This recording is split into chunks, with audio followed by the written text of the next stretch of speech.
ములుగు జిల్లా ఏటూరు నాగారంలో ₹1 కోటి veg non veg market నిర్మాణ పనులకు శంకుస్థాపన చేశారు మంత్రి సీతక్క. ప్రజలకు ఉపయోగపడేలా అన్ని సౌకర్యాలతో కొత్త మార్కెట్ నిర్మాణం చేపడుతున్నామన్నారు. కార్యక్రమంలో స్థానిక ప్రజా ప్రతినిధులు, జిల్లా అధికారులు పాల్గొన్నారు.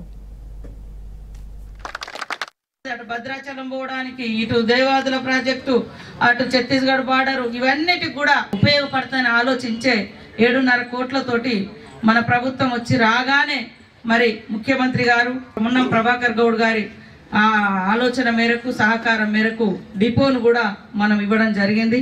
ఆ డిపో కూడా తొందరగా కంప్లీట్ చేసుకొని మన మేడారం వరకు కూడా అన్ని బస్సులు మన డిపో నుంచి వెళ్ళేటట్టుగా మరి చూడడం జరుగుతుందని కూడా ఈ సందర్భంగా తెలియజేస్తాను. సెంట్రల్ లైటింగ్ కూడా మనం ఏర్పాటు చేయడం జరిగింది. అట్లనే ఊర్లో కూడా ఇప్పుడు గోదావరి దాకా 2.5 కోట్లతోటి సీసీ రోడ్ కూడా ఇవ్వడం జరిగింది. ఊర్లు పెరుగుతున్నాయి కానీ ఊర్లో పెరిగిన దానికి అనుగుణంగా ప్రణాళిక ఉండాలి.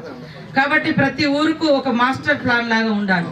ఎక్కడ కూరగాయల మార్కెట్ ఉండాలి, ఎక్కడ స్కూలు, ఎటు గ్రామ పంచాయతీ నిర్మాణం జరిగేటప్పుడు ఇట్లాంటివి ఉంటాయి. కానీ ఏటి ఒడ్డున ఏటు నాగారం ఇంత పెద్దగా అవుతుందని ఎవరు ఊహించలేదు. కానీ వస్తూ ఉన్నారు, ఎక్కడ అటు ఇటు అంత పెరుగుతుంది కానీ దానికి కావాల్సిన సౌకర్యాల విషయంలో కొన్ని ఇబ్బందులు అవుతున్నాయి. ఇప్పుడు బస్సు వస్తే బస్సులు తిరగలేని పరిస్థితి వస్తుంది. రోడ్లు కూడా కొద్దిగా వెడల్పుగా స్టార్ట్ చేసుకోవాల్సిన అవసరం ఉంది. కాబట్టి కలెక్టర్ గారిని ఇప్పుడు మేడారంలో మనం చేస్తూ ఉన్నాం, ములుగులో కూడా చేస్తూ ఉన్నాం, ఏటూ నాగారం కూడా దాదాపుగా కన్స్ట్రక్షన్ అయిపోయింది.